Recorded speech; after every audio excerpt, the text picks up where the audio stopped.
Den nya vännen kan vara till exempel Antoine. Ja.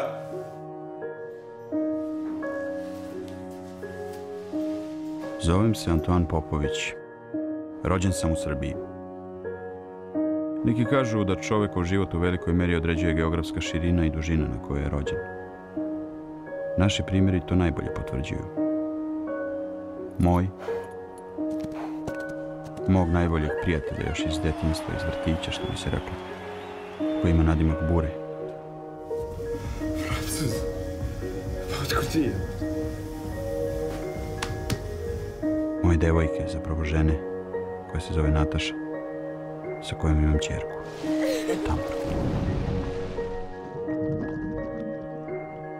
Adem, ajde zapalimo po jednu. Neće Evropa da propadne ako malo lišća u njoj satrune. Zovem se Antoine Popović. Rođen sam u Srbiji. Ali neću umreti ovde, u ovoj dalekoj hladnoj zemlji.